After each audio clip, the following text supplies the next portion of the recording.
And we are live. Hi, everyone. How's it going? Great. Not like we haven't been talking for the last 5 minutes. Oh, you guys seem kind of loud.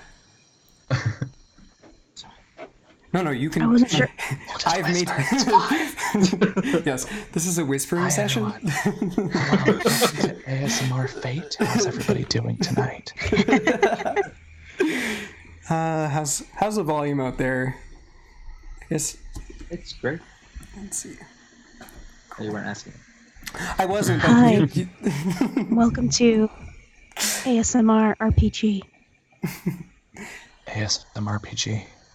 Yes. Roll all of our dice on felt. As close to the mic as possible. Yes, absolutely. Dylan's got a good ASMR voice. Yeah. Oh, thank you. Or It it's helps that I completely thrashed my voice on Saturday and Sunday night, or was that Friday and Saturday? 2 of those 3 days, and so my voice is like an octave lower than usual. All right. Wow. Nice. Yeah, live music. Good for you.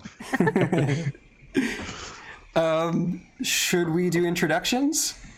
Yeah, tell me your name, the pronouns that you prefer, and tell me about like a place in nature or like a forest or something that you've been in recently. DC, let's start with you.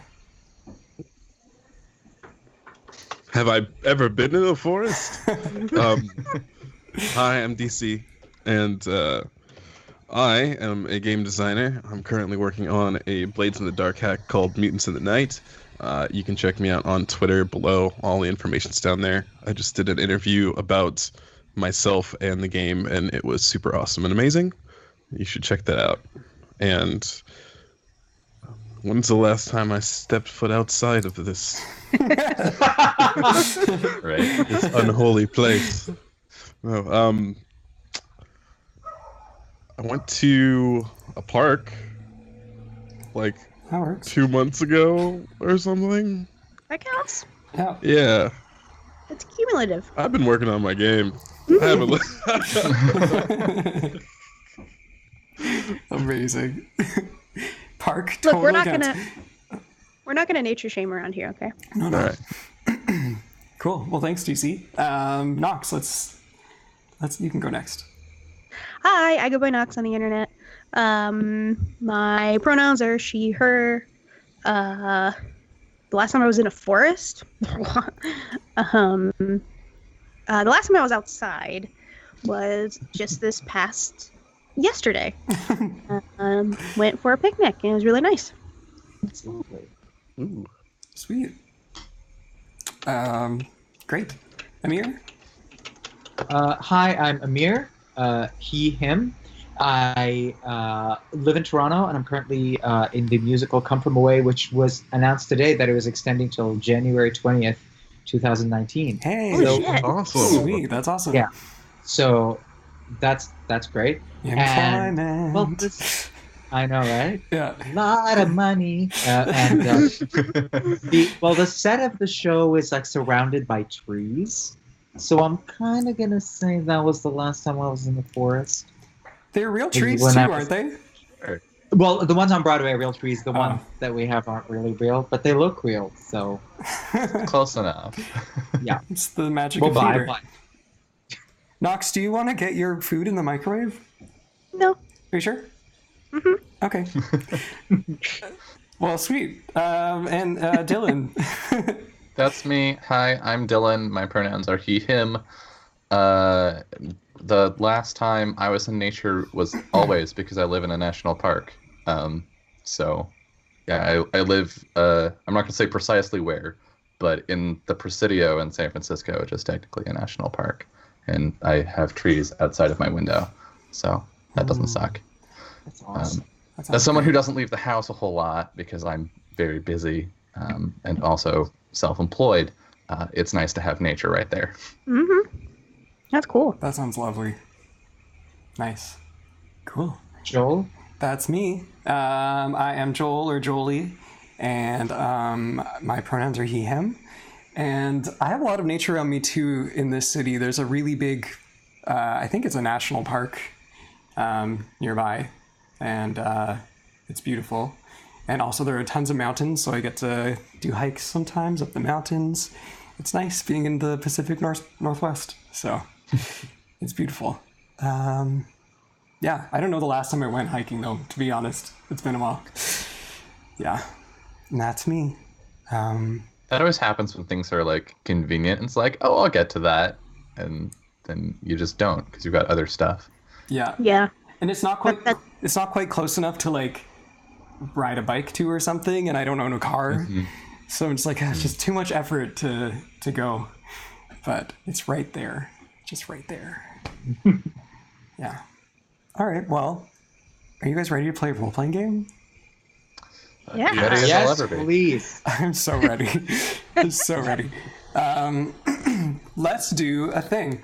Let's introduce our characters to each other and refresh sort of what they're all about. So we'll do their name, their goals, their current goals, and their aspects. Just so we can recap. So why don't we start with Qatar? Okay. My character's name is Qatar. He's named after a dagger from Indian culture. That is pretty awesome. Yep. That's dope, dude. Has like 1,000 different little cool adjustments that they've made to it over the years. He is a sword master of the Kopesh.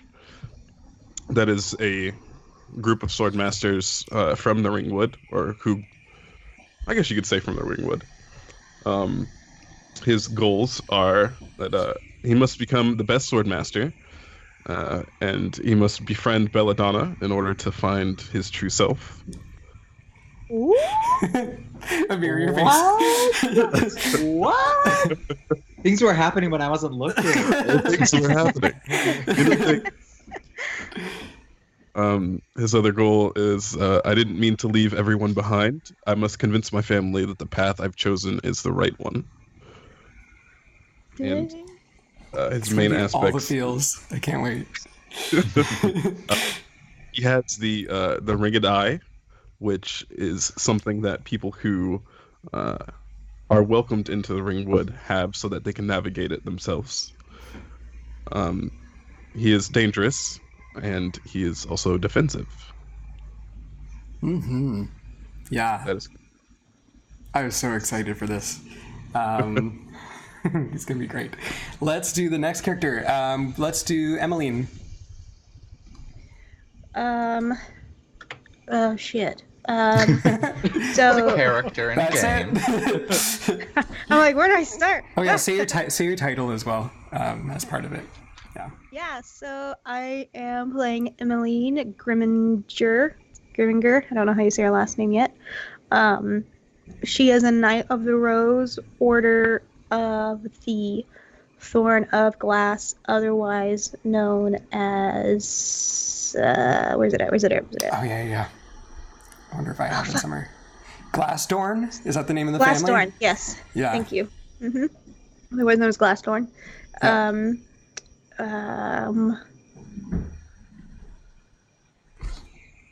What else should I go over? Read your goals and your aspects. Okay, so her goals are that she must prove that she is a reliable knight of the Glasslands. She will stop the incursions from the Ringwood. Was it the Ringwood or was it the Brightwood? I don't know. I don't think we actually know. I don't know where they're coming from yet. I think we assume they're probably from the Ringwood, though. Oh, that's right, because we talked about it. That's right, because it's like little shits. Okay. Little shits. Causing trouble. People not cleaning up after their dogs. Mondays, am I right? For those of you that don't know, Nox and I talked about there being some issues on her on the land of her thorn, and the thorn is sort of like the equivalent of nobility for anyone watching, and yeah, people have things have been taken, right? Like knickknacks and stuff at first. Yeah, it was small things at first that disappeared, then the occasional like small livestock, maybe like a hen. And there may be some children that have gone missing that require additional attention from the knight who is charged with protecting these lands and the honor and prestige of the Thorn of Glass. So her second goal is that she must mend her relationship with Mariel. She will convince her to help with the incursions on the Glasslands. And then I have a third unknown goal that I guess I'll save for later. Yeah. And then her aspects, you said? Yep.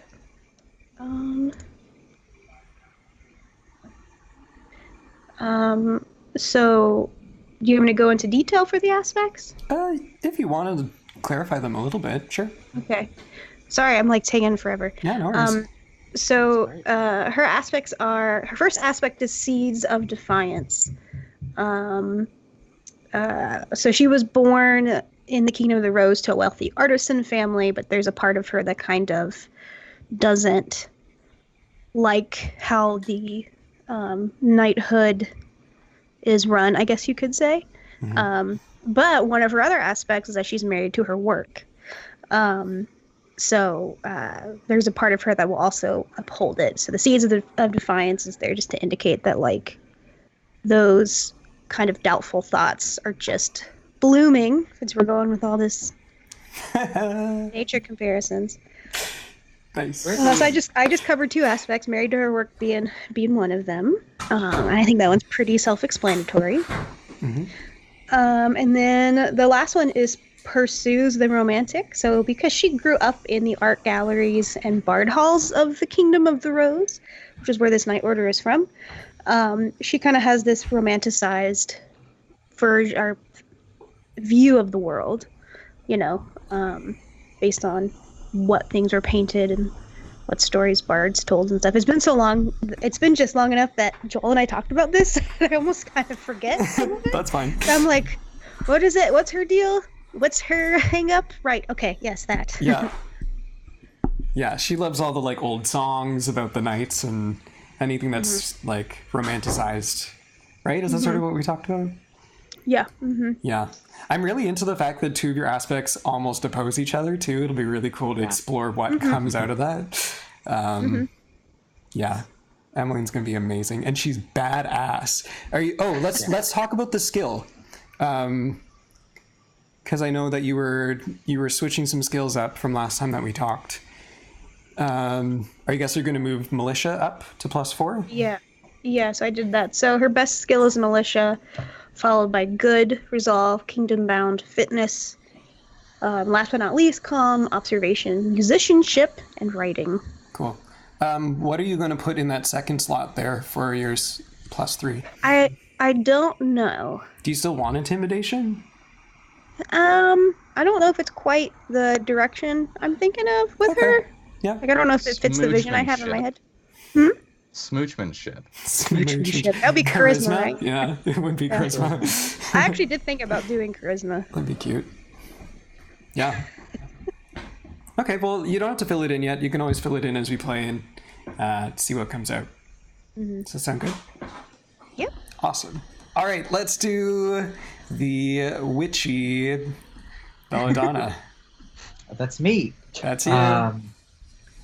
So my character's name is Belladonna, who is named after the Belladonna flower, otherwise called the Deadly Nightshade. She is an intermediary witch of the... Are we calling it corsage? I think we're calling it corsage. I think that's what we... Corsage. Corsage is I love corsage, which is a subculture of the Ringwood. She answers to she and 3 others, right? Because they're a group of 4 in the corsage. Answer to Iris, who is sort of the head of the eye of the Ringwood, sort of like the minister over there, like the prime minister there. Her goals are: the first goal is the Thorn of Rampion has taken my child away from me. I shall lure my child into the eye so they can be with me forever. And the second one is the rose wants me. Oh, because she was also raised by the rose in the Ringwood. So the rose wants me to bring Piotr to them. I will infiltrate the festival to get him to fall in love with me. You're so nice. Yeah, I follow her. Okay, so her main aspects is she's overprotective.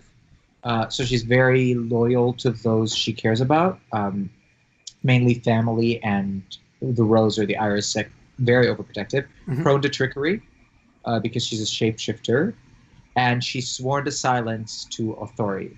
So she's not allowed to speak to any of the thorns, I believe. Right? Yeah, and we'll see what else authority means. We left it kind of Totally. vague. Yeah. Totally. Is there anything else? That's it. That's it. Cool. Yes. And last but not least, Katerina Volker. Yes. The innocent apple girl.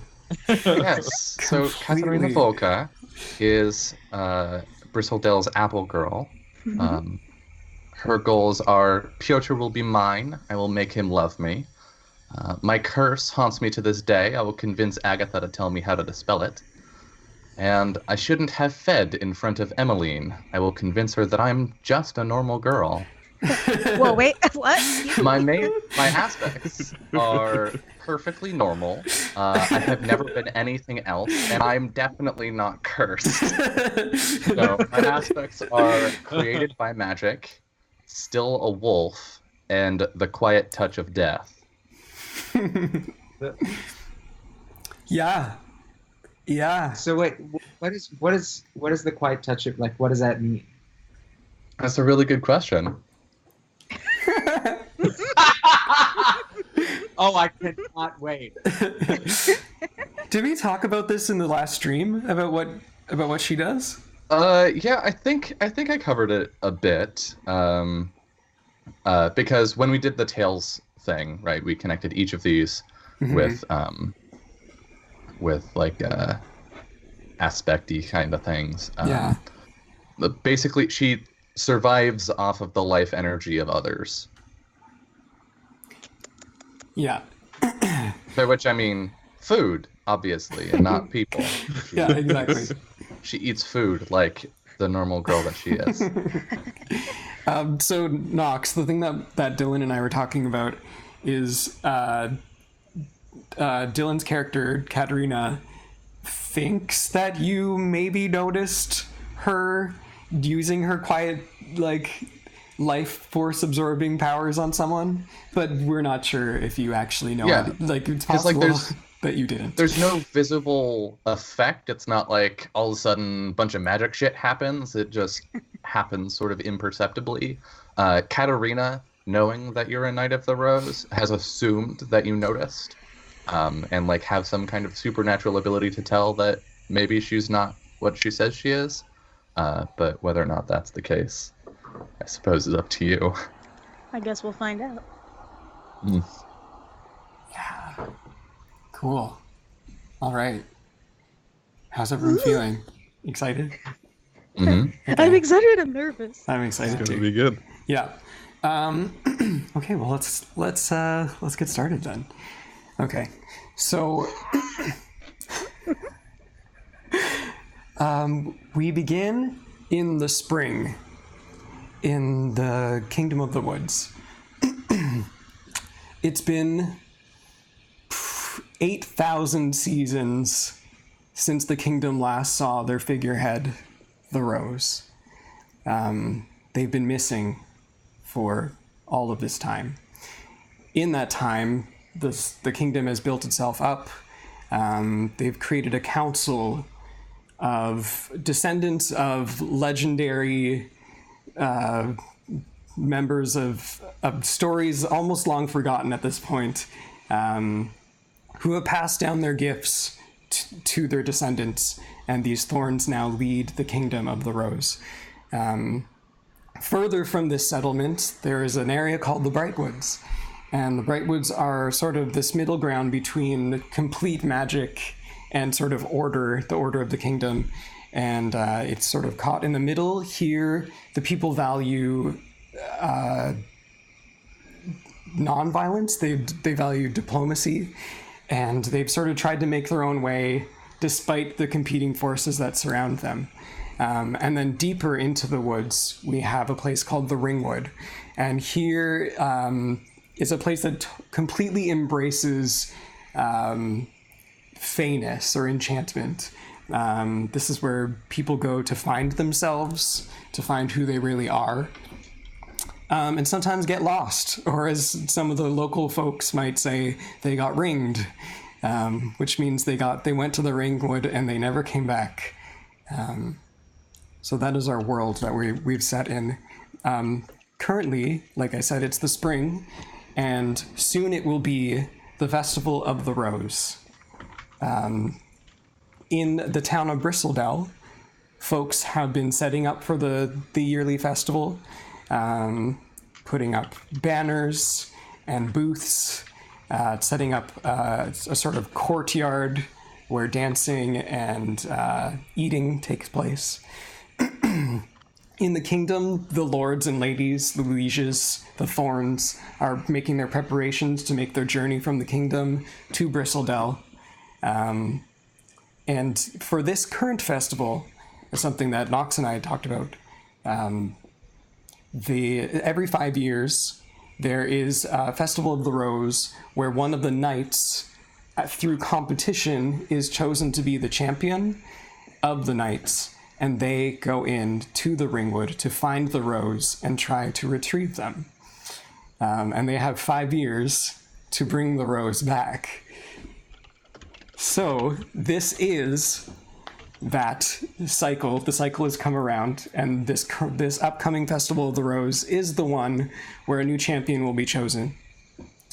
As is custom, the folks in Bristledell will sort of wait in the square and stare off into the Ringwood the night before the true festival to see if the previous night returns. And if they don't return by midnight that night, then they pretty much assume that they're not coming back, and that they've been lost to the Ringwood forever. So it is the day before the first day of the festival. We'll actually say it's the morning. It's wet and dewy in the Brightwood. It's been raining overnight. You can smell the trees, the dampness of the underbrush. Very early. The sun is not even peaked over the horizon yet, but the sky is sort of glowing a soft purpley pink. Which of you do you think would be probably the earliest to rise out of the four of you? Possibly me, because I know I need to get a head start on the day to like gather my wares. Okay. Sure. So the morning before this the festival, I'm guessing you're in Bristledell then. There you would already hear hammers, people erecting posts and setting up sort of bunting, I guess, across the posts. Celebratory decorations, whatnot. It's a big deal here in town. What are you doing this morning? What's the first thing that Katerina does when she wakes up today? I think when she wakes up, we see the inside of her modest shack where she lives. It's got like a dirt floor, no like decking or anything. She's just got this rough bed up against one wall. And I get out of bed and get dressed and like open up the curtains to look outside and see various people working, and I'll wave to a couple people that I recognize, like, hello Hans, hello Clara. And then I next to the door is my basket, and I just pick that up, sling that over my shoulder, and start heading down the street toward the edge of town, toward the forest to go pick some wild apples. Perfect. And so in this montage, we sort of see this happen, and then we jump over to whoever is the next to sort of wake up on this day? Who thinks they would be up next? I think it's got to be Emmeline. Okay.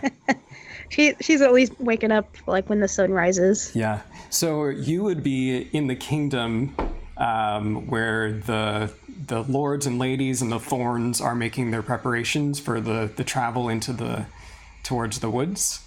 Mm-hmm. Just give me a little idea of what Emmeline's doing before she heads off to the woods with all these noble folk. She's probably taking the time in the morning to freshly polish her armor, her sword, to make it look nice and spick and span. Mm-hmm. She has like a cloak or anything. She's making sure that's like, pressed and free of lint and all that kind of crap, so she can look good, as the representative of Glassdorn. And then she's staying in the city at this point. I imagine she would probably go find her thorn. Because they're not bringing the whole army to the thing. So I imagine that this morning is probably a morning that Emmeline just internally groans over, because this is filled with a lot more pomp and circumstance and sort of courtly etiquette. There might be other like thorn champions of thorns that she chats with and exchanges pleasantries with. But at this point, like this morning, she's there to look good herself, to make her thorn look good. Perfect. Yeah, I think you find your thorn at their carriage. His name is Lord Xander Glassdorn. Oh my god, he has a name. And I think he's already sitting in the carriage, waiting on you to arrive.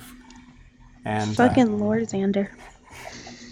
And some of his retinue sort of see you approach, and one of them starts sort of buffing one of the shoulders of your armor before you get into the carriage. And then as soon as everyone's sort of ready, they take off and leave the castle town towards the woods. Okay, who's next? I'll be next. Okay. I didn't say anything earlier, but Katara's probably been up for a long time. Nice. Yeah, okay. So what's he doing? I think at this point, Qatar's probably in his mom's house. Probably working on like some knives and cutlery. And it's probably like really, really unusual, but his mom's still asleep, and he's just preparing all the stuff that needs to be prepared so that when she wakes up, they have like some time, because they haven't seen each other in a very long time. Perfect. And this is in Bristledale Town, right? Yeah. I think that's what we said, yeah. For those of you that don't know, yeah, Katara's mother is like a cutlery, knives dealer, and she crafts them as well. She's like a blacksmith. Yep. Yeah. Cool. So you're being a good son this morning. First time in a long time. Yeah. Nice. Okay, what do you want? Yeah, and Basically. I think you hear footsteps outside of the workshop. I'm guessing you're in the workshop. And the door opens, and she looks and she sees you, almost surprised, and she looks at you. She doesn't say anything. She just sort of acknowledges that you're helping, and then she closes the door to go back to the kitchen to make some tea to start her day. All right. All right, Belladonna. I have a question for you. Yes. Who is more of a morning person between you and your brother? This is something I've been thinking of. Okay. I don't know if Belladonna really sleeps. Okay. I think if she sleeps, she'll catch a little bit here and there, usually in the afternoon. And I think she has just come back to the Ringwood from a night spent going into the Brightwood, trying to catch a glimpse of her child. Maybe her child is off somewhere doing some nightly duties in the night, and trying to see what they're up to and watching from a distance. And once the night is over and dawn's beginning to break, she's back in the Ringwood, and she's checking on her brother, who's sleeping soundly in their cabin, because they share a cabin together, and slowly is waking her brother up so that they can go to the big meeting for the corsage, because if today's the day of the festival, then there's going to be a big meeting to decide what the Ringwood is going to do about that and what messages they're going to bring to the Kingdom of the Rose through the Brightwood. Perfect. I think Agapanthus wakes up, and he comes down sort of silently into the kitchen and gets out a pot, and he goes to go fetch some water, and he comes back with the water, and he puts it over a small little stove that you have, and he's going to make some porridge for the two of you. Yeah, he's in charge. He's in charge of the cooking. I don't think Belladonna wastes a lot of time with the chores. She's very work oriented, and Agapanthus, she takes care of Agapanthus, and Agapanthus takes care of the cabin and making sure that they're both okay. Yeah, it's cute.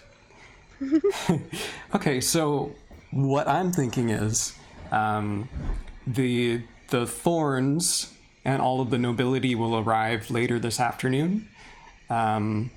If there is anything that you think your characters would want to do before this sort of gathering in Bristledale Town, let me know if there's like a goal or something that you sort of just want to explore a little bit before we get to that sort of festival in the evening. Right. I think I would want to talk to Agatha before evening, because anything I'm doing today is happening before evening. Perfect. Yeah, that's true. Okay.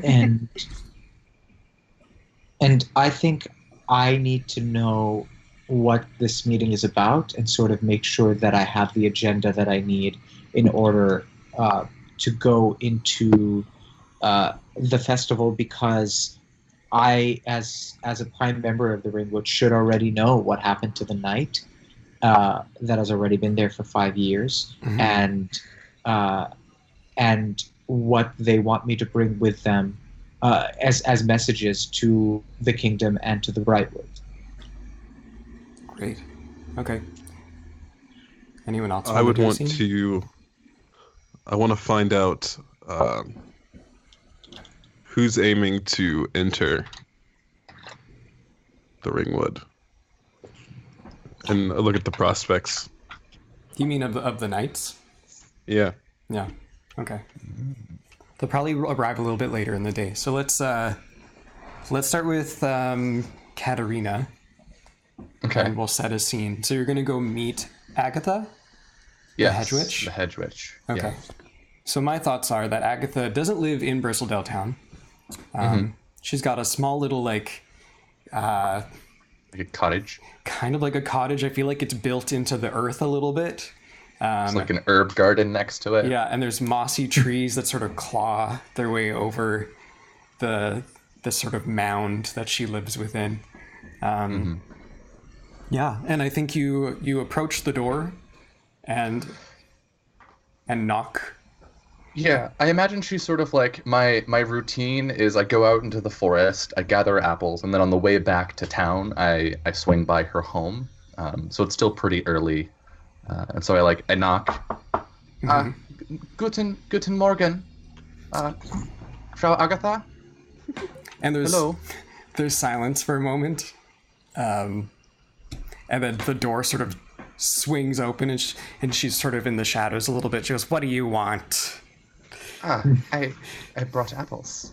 Oh, I just hold up the basket. She goes, "Oh, an apple," and she sort of reaches out and and takes one and takes like this sort of like messy bite of it, and the juice is kind of like sloshed down her face. Good. And she sort of pushes the doors more open and goes back into her hut and sort of gestures for you to come in. Yeah, I walk in and I close the door behind me, and I think I maybe see like some cobwebs up in a corner, and I dust a little bit and rearrange some things. And she sort of mumbles to herself, like those cobwebs were supposed to be there. And she mutters to herself, and she keeps you probably notice this, and you that she stays on the other side of the table from where you're standing, and sort of stands on the other side and says, "Well, you brought me an apple, so I suppose there's something that you want from me." Oh, nothing much. I have some questions I was hoping you could answer, about curses.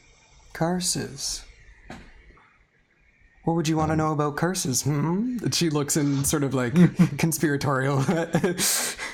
Well, like I set down the basket, and maybe like there's a stool that I pull over, and I sit down at the table with my hands in my lap. In town, what with the festival coming up, there are people talking about how the veil between our world and the Fey world is so thin, and things can happen to people. Curses can be made real by accident, and I was wondering if you knew anything about how curses could be dispelled. And she thinks about it for a moment, and she says, "I don't know if I believe you." Should I roll trickery? Well, I think so. We have an aspect on your relationship that she knows your secret already. That's true. So, I mean, well, she knows what I am. Yeah. I don't know that she necessarily knows it's because of a curse. Yeah. She just knows that I'm not human. Okay. Well, little pup, your fangs aren't bared at the moment. I don't know if I would even have the answer for you. What makes you think that I can help you? Well, Agatha, the people talk. They say you know many things. They say that you know many things about curses, especially when they come from spiteful people and they come out to the woods to speak to you. There are some that say, no, of course, Agatha would never do something like that. But many different kinds of whispers. And she, well, and she kind of giggles to herself. I am kind of famous, aren't I? I wouldn't know. Okay, well, let me take a moment just to look at my notes for a second. You guys, this is so delicious. I can't even. I love Amir's reaction throughout all of this. I just can't. I can't. It's too good. So tell me, little one, is this a curse that you wish to prevent or a curse that you wish to break? Because that's an important distinction. Oh, well, I will not be out that night. I will be staying in, so I worry not for myself, but there are others who have concerns for themselves and their loved ones, and as I am so close with so many people, I thought perhaps it would be wise for me to seek counsel on this subject in case something does happen tonight. Right. And of course, if something were to happen and people were to get a mistaken idea that a curse came from a hedge witch, someone who is so close with so many could speak fondly of the knowledge that you gave to me. And she leans in, and she looks at you sort of sternly and says, "Are you threatening me?" Oh, I would never dream of threatening you, Agatha. You're so close. And I reach and grab her hands for a moment. And You're such a good friend. She immediately yanks her hand away. Well, whoever this is that you're concerned about, my nice emoticon. The cost may be too great, if you ask me. Would this person or these people that you're concerned about, as you say, would they be willing to pay this cost? I am sure that they would. And even if not, I would. There is no cost too great for me. Okay, so she looks at you and she says, I need some assurance that you're truly committed to fixing this potential problem you speak of. Maybe I could help you if you help me. What do you say? Of course, I would help all of my friends. What would you ask? There is a flower girl in Bristledale. Do you know her name? Do you know who I'm talking about? I can't remember. Rachel. Rachel. Yes, that one. I need you to bring her to my home. Do you think you could do that for me? Of course. Good. I must admit I am curious. It is rare that people are called to you. Yes, well, as far as you know. And she sort of turns and goes to like some of her pots and starts sort of like playing with something in one of them, like picking at something. So do you have any questions, or will you do it for me? Well, I suppose I could do this for you, but I must say, it would be most unwise of you to abuse my kindness. That is all. I pick up my basket and I walk out. Oh, wait, okay, so before you go, is there any kind of like, so good. Is there any kind of impression that you want to leave on her before you go with that comment? Yeah, I think the sort of the vein running through that conversation for Katerina, is that if Agatha gets on her bad side or tries to screw her over, she's closer with the townsfolk than Agatha is. And in a she said kind of situation, the town will side with Katerina. Okay. So you just don't want her to double cross you. Basically, yeah. Okay. Should I be rolling a skill for this? I think so. And I feel like it's intimidation. I think you're right. Because you're trying to sort of put the fear of God into her a little bit. Fear something. Yeah. All right. Yeah, so I think you'll roll intimidation.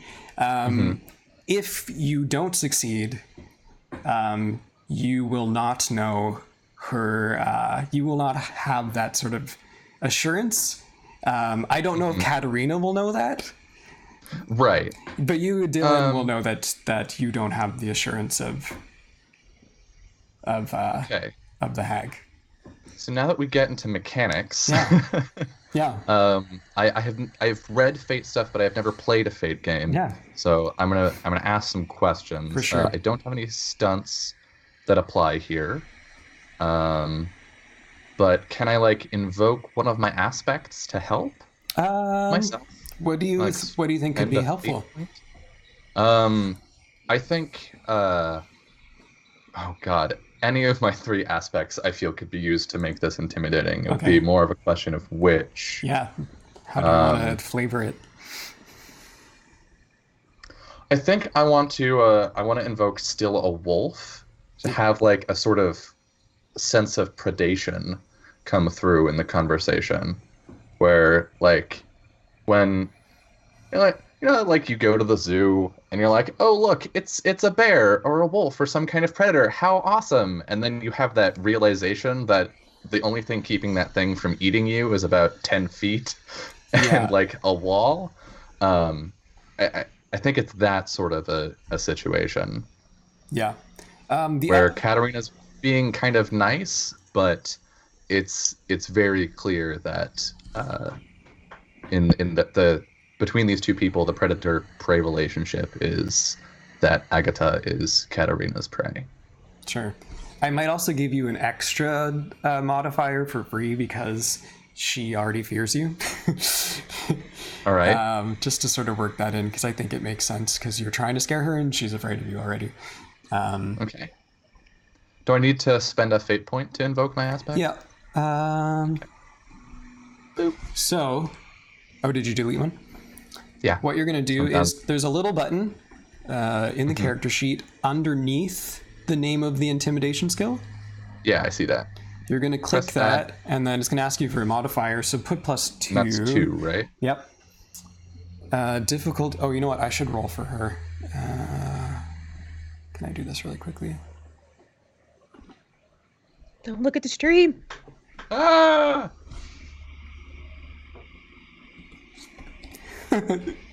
How do I do this?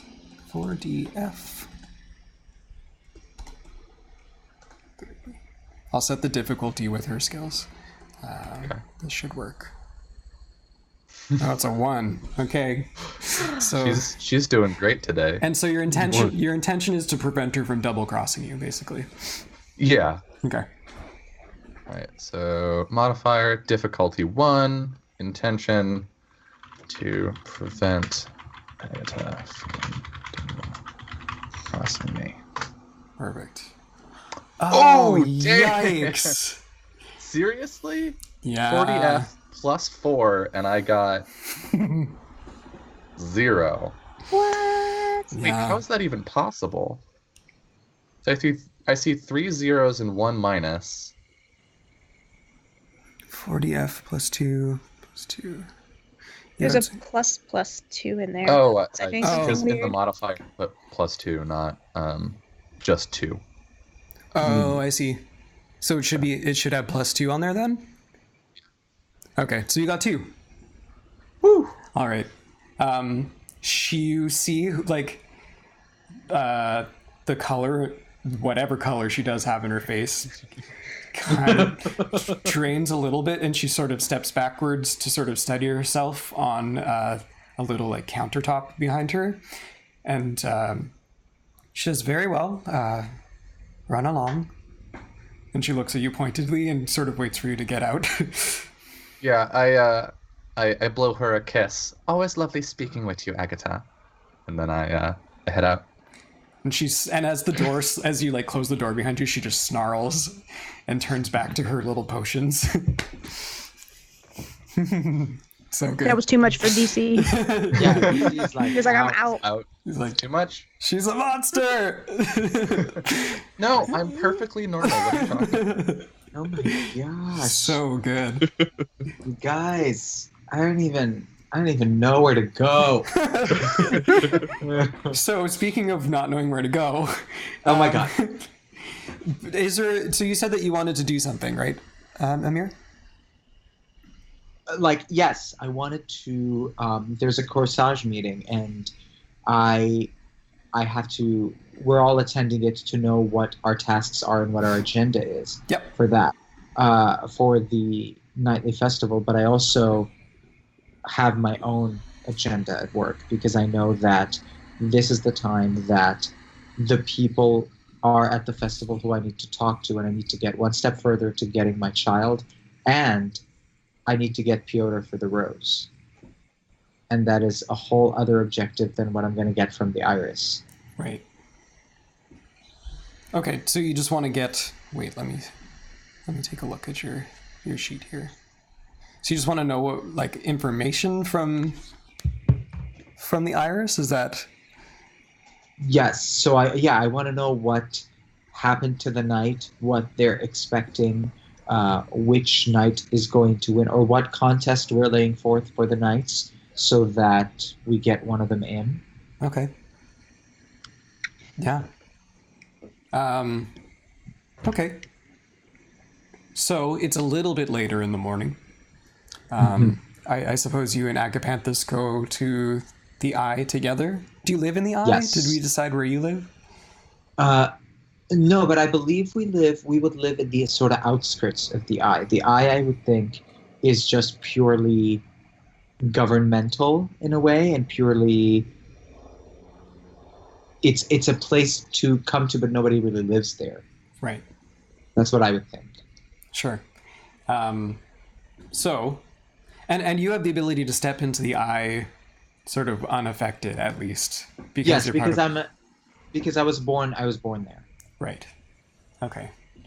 So, as you cross through the ringwood towards the eye, the trees get more and more dense until there's a point where you get that you're familiar with, and you feel this sort of bluey green glow pushing its way through the trunks of these really densely packed trees. And you can hear almost like a whooshing noise, as if there's almost like a windstorm. And as you cross through this particular, there's almost like a hole, or it would have been like a knot in the tree, but it's now like sort of a hollow. And as you cross through that hollow and break through, you break into this sort of like illuminated space that is just the most serene, and that whooshing noise just kind of like vanishes as soon as you enter the eye. Here it's hard to tell where the light is coming from, but there are dapples of light on your face from the leaves, but it doesn't seem like it's sunlight that's coming through exactly. Little motes of light are sort of like drifting on this breeze. And I feel like there's little like creatures sort of all illuminating the entire place. What kind of creatures?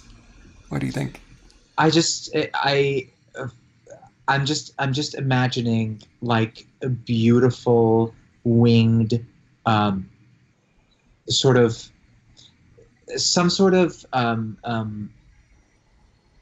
humanoid animal mix, where they're sort of either have the face of a child and sort of the body of a bird, or the sort of the body of a child but the face of a hummingbird, or something like that. That's sort of a mixture, and they have this innate glow that sort of lights up the entire place, and so the entire area is just illuminated by flecks of light that sort of come together to form an entire lightscape for the entire place. Cool. Nice. I think as you step in, you see towards the center of the eye, there is almost like two trees that have sort of twisted around each other to create almost like a pedestal, and sitting on top of it is this very tall, lean figure, very long limbs, with skin that is almost like a deep purpley kind of tone, and their face is almost broken open in this way that sounds horrific, but there's something beautiful about it too, like petals, and has sort of like these petals for a face with eyes inset in the center. And they are sitting atop this sort of throne of a tree that's twisted. And at their feet, you see two more figures waiting for you and Agapanthus as you approach. And as you enter, the one in the middle on the throne, who is Iris, looks up and sees the two of you coming in, and just sort of tilts their chin as you enter. And as we approach, we sort of do our common salutation towards the Iris, and we bow, and we wait for her nod to be able to approach. And once we all gather, it's all four of us joined in and waiting in line for the next order of business. Perfect. So, because I haven't prepared exactly what this looks like, what do you think a meeting with the Iris would look like? Do they do this every day? We do this, I believe, I believe we do this every so often. I think there's a specific amount of time between each meeting, and there are sometimes either emergency meetings or occasion meetings that are specific to a certain event. Mhm. For example, this kind of anytime there's a festival, we are called to a meeting that's specific to that.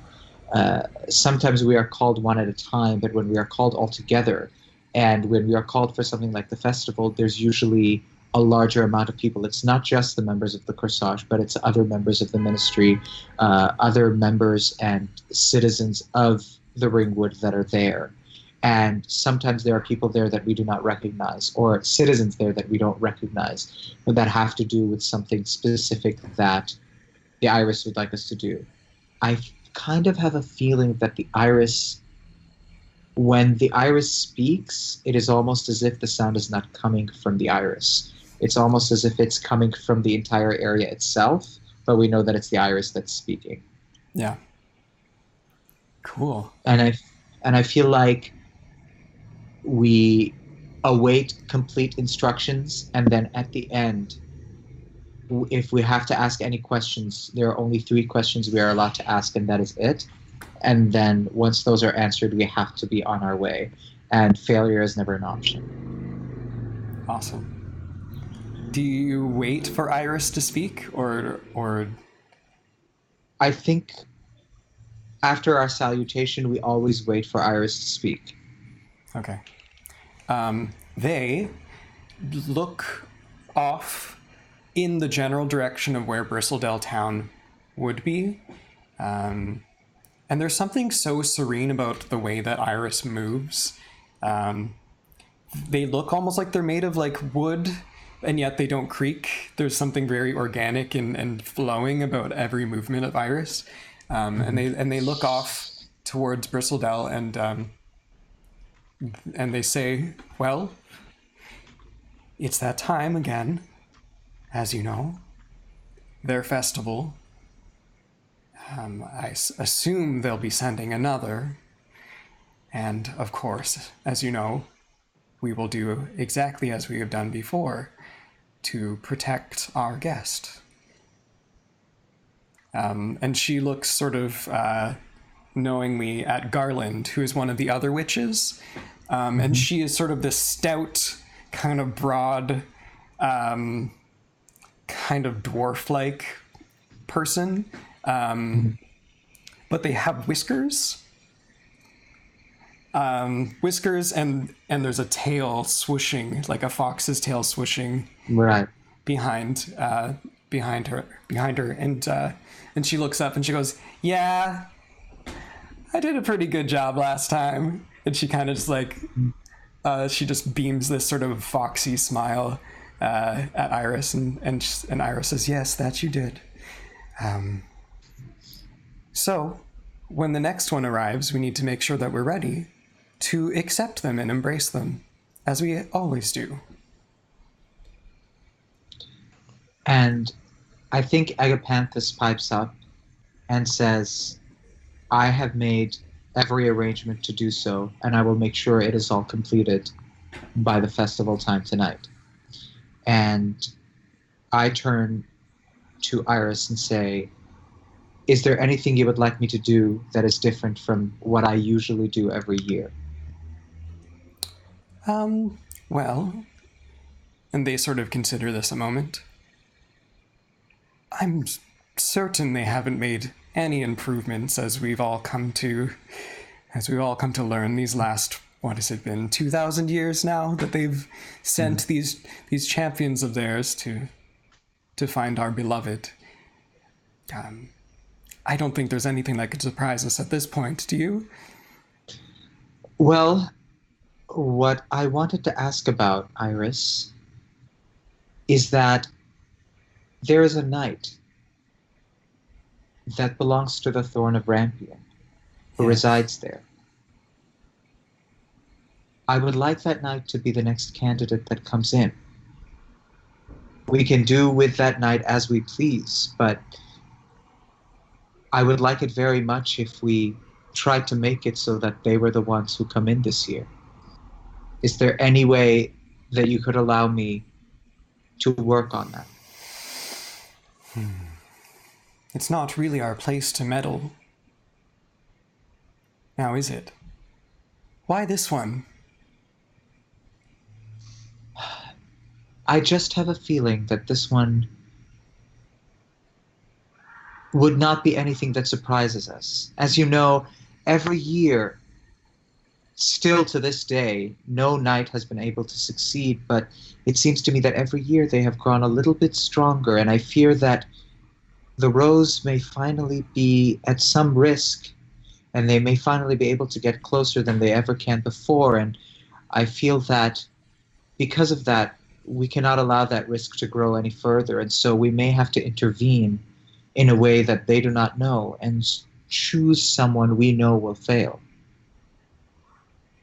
And you're yeah. I just a quick system question. Yeah. Can I spend a fate point to complicate the situation? You could. What are you thinking? I just started. You can, and that is a thing that you can do. I kind of would like to spend a fate point and have it be that the Iris is actually interested in bringing the knight in question into the Ringwood for her own reasons. Oh. Well, I don't think you need to add that as a complication. Okay then, never mind. So Whatever do you mean, Joel? Oh my. So I'll let you save your fate point. So just for clarification, if there's an aspect that you feel is applicable, that's when you can use the fate points to sort of introduce complications.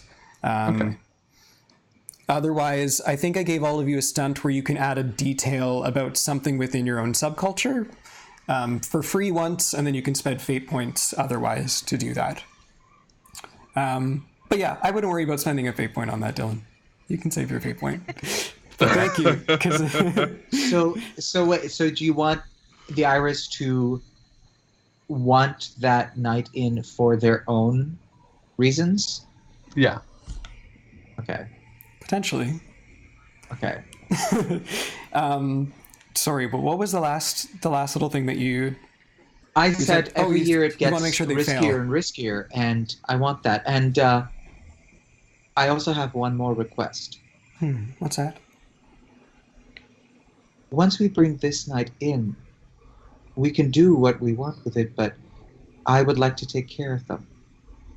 I can house them with me, and I can take care of them, and I can see that any secrets from the kingdom and any tactics that the knights use to strengthen themselves into getting the rose become ours. And that way, you are protected from it all with having nothing to do with it. But I know that I will use every power I have to get them to tell me everything. You've taken quite an interest in this one. It's unusual. Well, I've been speaking to the owner of the tavern in the Brightwoods, and they have been telling me that the knights have become especially skilled in the past few years. They keep learning what our weak points are, and they keep learning how to further infiltrate the Ringwood. And they have told me about this particular knight, and that this particular knight knows a little too much. But this particular knight may not be skilled enough to be able to infiltrate completely. That, to me, is the proper combination that we need to make sure they come in and not be able to take the rose, but still have enough information to give us so we don't have to run into this problem in the future. Okay. I'm going to get you to roll your trickery. Because you're lying. I am lying. You're lying to Iris, your boss. I'm super lying. You're lying to your boss. So I'm going to get you to roll trickery. I'm going to set the difficulty for this. Just so you know, Iris is a very powerful being, so... I know that. But, I mean, I got to go for my goals here. What I sensed your intention is that you want Iris to let you take possession of this particular knight for whatever reason. Yes. Yes. Is that all? You want them to give you permission to do this? Yes. Okay. All right. I don't know if that will reduce their suspicions at all, but I think the eye and the ringwood are sort of this capricious kind of place, and if this is sort of one of your whims that you want to entertain, I think maybe they'll consider it. So I'm going to set the difficulty for you. If you fail, I should say, I think they'll be very interested in why you're interested in this night. Right, which is really bad for me because that means that I'll have to reduce any efforts I have in securing that night because I'll be under extra watch. All right, are you ready? Yeah, but I also... Yep. Okay. Oh, I want to use one of my fate points for this, but I want to wait for you to set the... Okay, just give me 1 second. I'm gonna quickly put stats on this character. Oh, please. My heart is like palpitating right now. Come on, Iris. Okay. It's like I'm going for my goals. It's like balls to the wall, man. I'm just gonna like I'm out to get it. Okay, so I'm just showing everyone the stat sheet. They are a rank 6 character. Yeah, I'm not playing around. And I think their observation is here. So they're trying to observe that you're lying right now. So I'm going to use their observation versus your trickery. Okay. Ready? Okay, I will roll. Good fucking luck. And my trickery, yeah.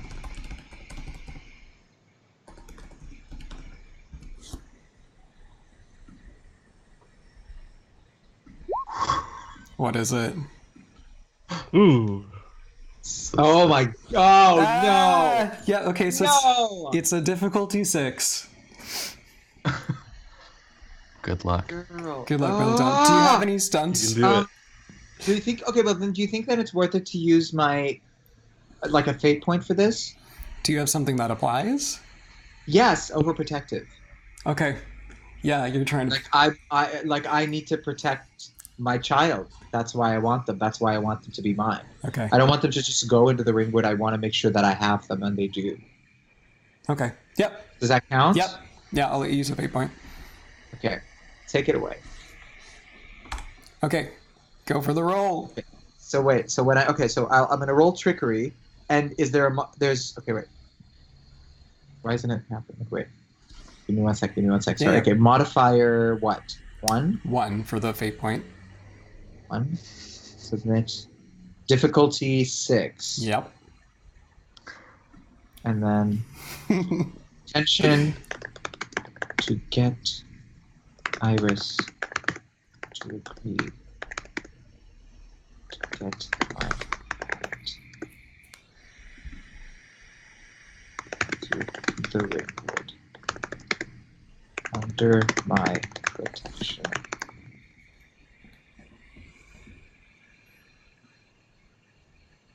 I don't even. What did I do? Hey! Nice! Oh, hot damn. Yeah, you did, Belladonna. I don't even. Guys. How did that happen? I know. That's probably like the upper like echelon of your ability to roll that skill, but I That's can't pretty even- amazing. good for you. Okay. Belladonna, you're doing me proud. Doing me proud, girl. I think Iris smiles and the petals kind of shift a little bit, and they look at you and say, "Oh, my sweet Belladonna, how strange you always are, and how beautiful that is. If you fancy this one, certainly you can do as you wish with the night this year." And I feel like my eyes start to well up, and I start to get emotional. But I quickly catch myself so that it doesn't seem like anything emotional has happened. And I bow down and I say, "Thank you, Iris." Thank you for your kindness now and always. I promise I will be worth this beautiful permission. And she sort of gives a little like bow or nod. And she looks at all of you and says, well, we should prepare. I want you, Belladonna, and Agapanthus to head to Bristledale and get your eyes on this knight that you're so familiar with and find a way to orchestrate their success in that little competition of theirs. And I look at the iris and I say, I see. And then I bow down. Is that something they all say? I want to like I want the whole So I want I see is our like the yes yeah, confirmed. You know? Yes, So, That's dope. So say we all. And so I say I see, and Ekapanthus and I take our leave and go get our go to our cabin to get everything ready to go into the Bright Woods and get started. Mm-hmm. So before we head to a break, I want to do one little small thing with you, Belladonna. As you leave the eye, you step back through the hollow of the tree, back out into the ringwood, and you hear another voice that is familiar, but you don't see this person. And they say, "Don't forget about our bargain." And I know exactly who this voice belongs to. And without even turning or shifting, I go, yes, my rose. And I go over to my cabin. And What is this? and we're going to go to a break. How long? Like 10 minutes? Is that good? Yeah. Okay. Great. 10-minute break, and we'll be back for more Fate of the Woods after this.